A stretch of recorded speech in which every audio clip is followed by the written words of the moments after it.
Okay, good morning. So we're up to Shinchov Vav Seif Yut. Mutzer lirchos yadav b'murson. Today we're going to discuss the very interesting shilas about using soap on Shabbos, liquid soap and a bar of soap and these sort of things. What's the story? So let's back up. Says the Mechaber, Mutzer lirchos yadav b'murson. Shinchov Vav Seif Yut. You're allowed to wash your hands in bran. In other words, your hands are wet and you want to sort of clean them somehow. So you take the husk of your crop and you wash them and you rinse them and you rub them in that, and that is some form of cleaning. So you're allowed to do that, says the Mechaber. To Gibel, says the Ramah, Kalachayat Shari, because this is like even though a little bit of moisture from your hand is going to get on the bran and it might sort of make them sort of stick together, it's considered Gibel needing Kalachayat in an indirect way, and Shari, and that's allowed. But you're not, however, allowed to wash your hands in salt. And certain kolshken you can't use zaif, which is soap.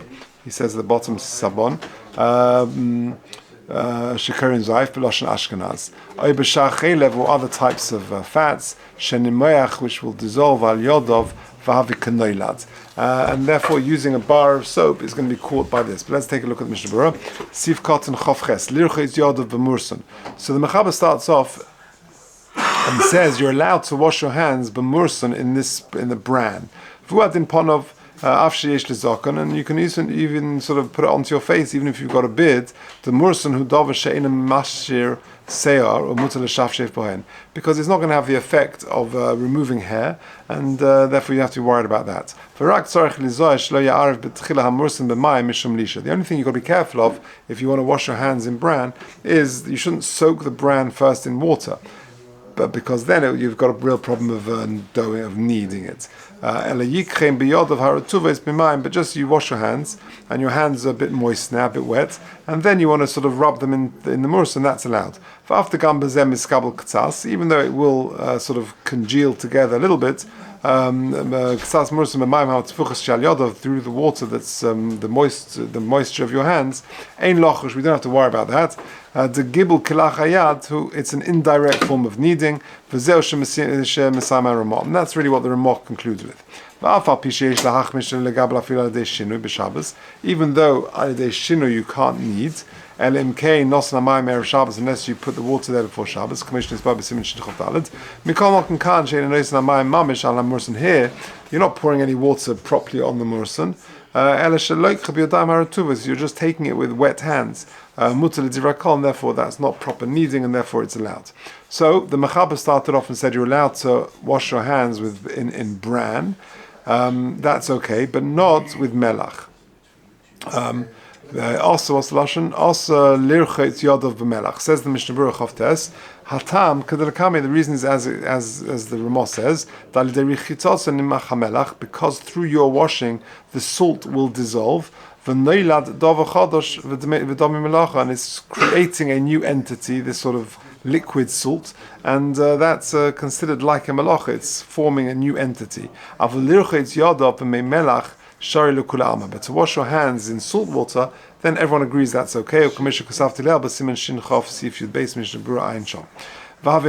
the concern is if you wash your hands either with salt or with soap, you have created a new entity, and that is a problem of noilad. And it's similar to crushing ice and snow. We said previously that it's also a problem of noilad. There are those who actually permit using a bar of soap or salt to svir lehu demasha osra chazal lerasek sheleg barad hu mishum gezer schitas peiros or emdin mashkin. They say that the problem with crushing ice or snow is a gezerah of schitas peiros, that you can't squeeze fruit. You might come to squeeze fruit, so you can't crush ice to extract water. Because you may come to take fruits and squeeze them and extract the liquid, which is not allowed. Because also snow and ice are there for their water, and there is a concern of shema yischet. And if that's the case, if that's the reason, beiris, i.e. soap, v'shar chelim and other fats she'enim omdim lemashkin mutar lechatchila. So there is a daya which says that using this type of soap would be okay.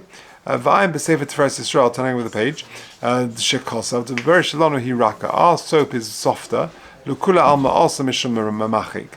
Our soap is softer and therefore it's sort of it's moldable, and therefore it's a problem of mamachik, which is scraping. The mamachik is the av melacha. Mamachik is when you take the hide of the animal and you scrape off the hair to prepare it in its first stage for making parchment or using the leather. That's mamachik. Mamareach is a tolda of mamachik, and it's smoothing all types of moldable items. So here, because our soap is a bit softer, then he says lekul alma, it's going to be caught by mamachik. If you would, like we spoke about wax back in Shin Yudalet, Ayin Shom, v'chein also b'sefer Divrei Menachem b'shem ha-Meiser Rekeach b'perek Chof Hey Milchus Shabbos Din Yud Gimel tu mamareach mamachik v'hu av melocha u'psik reisha. So both of them Rosim in HaTorah. Mamachik is the av melocha and mamarech is the tolda. U'psik reisha is inevitable. Who pashut v'yesh lahazeh ha'am al zeh ma'od, and one has to warn the people, the Kehillah, the Klal Yisrael, not to use soap on Shabbos. Ad kan l'sheinu levad kol zeh mashma b'Rashi daf nun beis the beris mashir haseah. This mashma, the soap can remove hair. V'chein kol zaran v'chein hu minhag Klal Yisrael lahacham b'zeh. And therefore the minhag in Klal Yisrael is to not to use a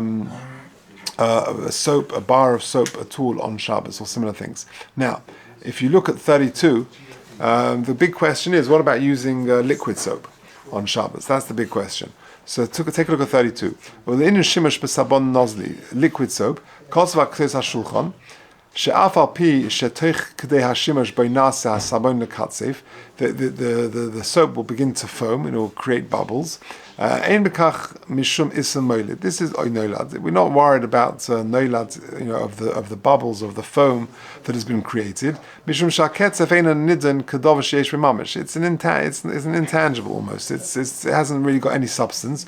However, lachashon namas b'mayim ameirav, it will dissolve pretty quickly. And therefore you're allowed to use liquid soap on Shabbos. That Klal Yisrael have generally accepted to use liquid soap on Shabbos. Even though if the liquid soap is quite thick, you sometimes get these liquid soaps which are much more of a thicker substance. It's not like a liquidy, watery substance. Nevertheless, that so long as it sort of flows, even if it flows slowly, that's okay. However, Moshe is a bit more hesitant. Even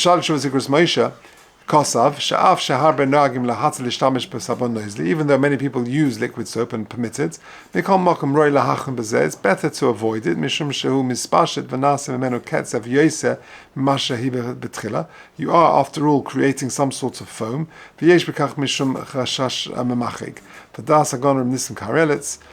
שכיוון שלא הספר בשולחן ערוך לאל, מה השיר והגבול שדובר אוף, שיש בעצם ממרח, יש להכם בסבון נוזלי over קצת. If it's a thick one, you should avoid it. The Maisa, the minhag ha'olam is, like Rabbi Yashav says, kva hitiru, and Klal Yisrael generally use liquid soap. Let me just read you what Rav Simcha Williams Cohen says. It's pretty much a summary of this note. But he says this: liquid soap is widely used on Shabbos. The vast majority of poskim hold that its fluid consistency excludes it from the prohibition of smoothing. So it's distinct from a bar of soap, which you cannot use on Shabbos, and liquid soap would be okay.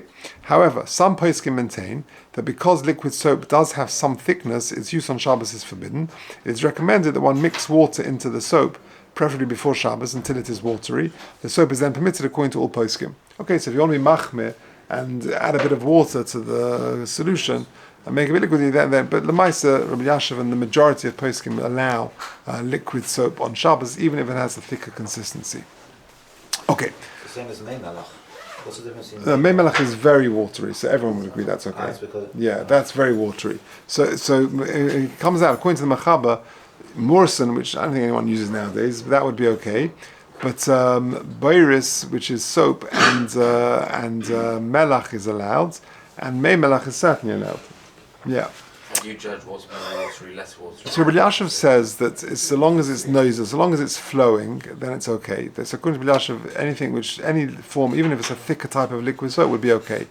Rabbi Moshe says he doesn't really understand why this should be allowed, but although he acknowledges that the olim are matir, and therefore Simcha Bunim's eitzah is to make it a little bit more liquidy. Again, it's hard to define how liquidy is liquidy. But I remember reading that Rabbi Yashav says that so long as it flows, albeit slowly, that's sufficient. Okay, Yud Aleph. Merchatz shesosmu nekav of Erev Shabbos. You got a bathhouse where the vents are closed up on Erev Shabbos. Lemotze Shabbos reichitz b'miyad. So there's no problem there, and you can use the bathhouse immediately after Shabbos. Aval im lo yisosmu nekav. If you haven't closed up the vents, afal pishimei lov huchem b'Shabbos. Even though the water was warmed up over the course of Shabbos by itself, in that situation you wait on Motzei Shabbos because if the water was heated up over Shabbos, we're worried you might come to stoke it and make it go a little bit hotter or quicker, and therefore that's caught by the Gezerah. Says the Mishabur Lamed Aleph, you've blocked up the vents through which the water is heated. Because the fire, the source of heat, is somehow underneath it and external to it. And you've got those winter houses which are warmed from underneath. You've got some sort of plates over the vents. And there you can open it if you've got some sort of heating system where you can open the vents and let the hot air come in, or the flames come in, and it will somehow heat it up. That's sort of, I guess, some sort of heating back in the day. Because if you've closed the vents, then you haven't actually done the heating on Shabbos, and therefore you're allowed to use it straight away after Shabbos. If you're not sure if the vents were shut, okay,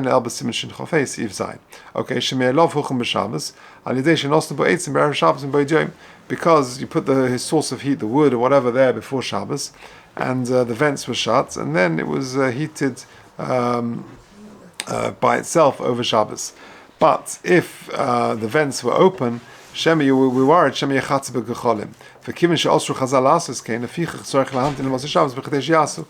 the vents were open, Chazal made a gezerah against stoking the gecholim, and therefore you've got to wait Motzei Shabbos because in the future you may come to open the vents, and you may come to expedite and accelerate the heating process. Okay, Yud Beis. Also, you can't go into a bathhouse even just to schwitz, to have a sweat, a sauna. Also, even to go through the merchatz in a situation where you are going to sweat because it's so steamy in there, is also not allowed. Says the Mishnah Lamed Hey, afilu lahazia mipnei Ovre Avera, because Chazal made a gezerah, because people were committing an Avera, they would actually go and wash themselves properly in water that was heated up before Shabbos. We're not actually taking a shower, we're not taking a bath, we're just going for a sauna. And therefore Chazal made a second takana that even zeh, which is just going for a sauna, is not allowed. Because at the end of the day, what is the problem? You're going into a sauna with coals that were heated before Shabbos, and you're just sitting there. So what's the problem? It's not rechitza. So the answer is that's what Chazal prohibited, because it was used as a ruse originally, where people did do rechitza and they were pretending they were going in just for a steam, for a sauna, and therefore the Chazal also asad even lahazia. And according to this opinion, if you're not intending to go in for a sauna, but you're just like walking through and it's a bit steamy, that's not a problem.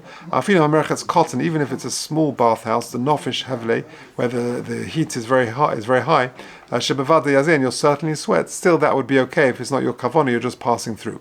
Lamed Vov, b'mokum sheyochel aziyah, hainu, shamerchatz cotton of denofish hevle maziyah. If it's a small bathhouse and therefore it's hot and you will sweat, also afal pisha in mekaven kach. So according to the second opinion, it would be also even if it's not your intention. Well, and according to this opinion, ha'olim beis hatfila, those people who go to the mikveh, v'loivshim bigdeim b'merchatz b'Shabbos, and they get dressed afterwards, tzrichin lizoy shlelasas harbe, lishes harbe. I mean, they shouldn't hang around too long. Because if they're sitting in the changing room and it's very steamy, then they're going to fall foul of being malziav, going to a sauna on Shabbos. Or v'layla she'amerchatz chamoid, in the night where it's even hotter, it's inevitable. You're going to sweat, and therefore you should avoid it. Or in tefillah noshim, and regarding the tefillah of noshim,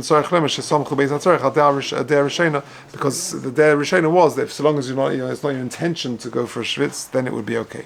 This is all because of a gezerah? Yeah. The Gemara in Shabbos discusses the detail. It's all because of this gezerah. Okay, let's finish off. Yud Gimel. You've got a city where there are Jews and there are non-Jews. And there is a bathhouse used over Shabbos.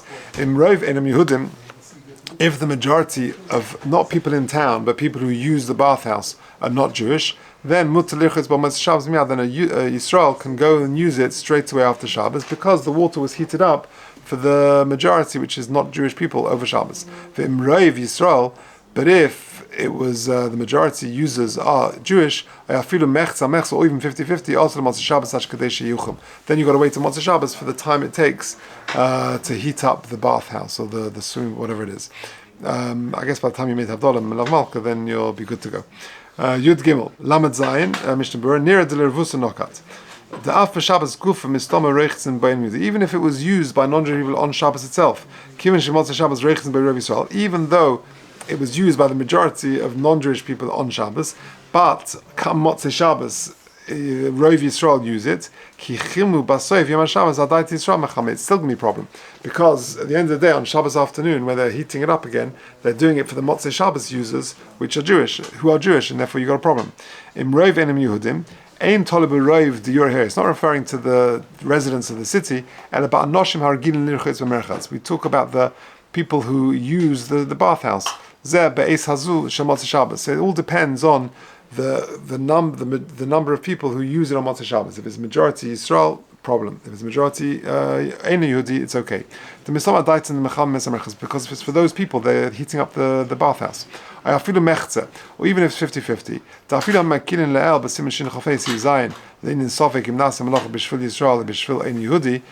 And there's a suffix and we allow it. Hacha also here is 50-50, we answer it. To Kim Day Mechz al Mechza Bishvil Shneim Nase, it was done for both, and therefore it's done for Yisrael as well, and therefore it's a problem. Ad Kadesh Yuchim, and therefore you have to wait until Motzei Shabbos for the time it takes to heat it up. Rotzolem Kadesh Yichamu Hacham, and that you heat up the water to the amount. So what's emerged, and that's the end of Shinchov Vov, but what's emerged from today, importantly, is a bar of soap is not allowed to use on Shabbos. That's the problem of Moilid, etc., or Noilad. And however, liquid soap, the majority of poskim allow. There are machmirim for more thicker substances, but the majority allow it. And for those who want to be machmir, they can add a bit of water to the liquid soap to make it more watery. Okay.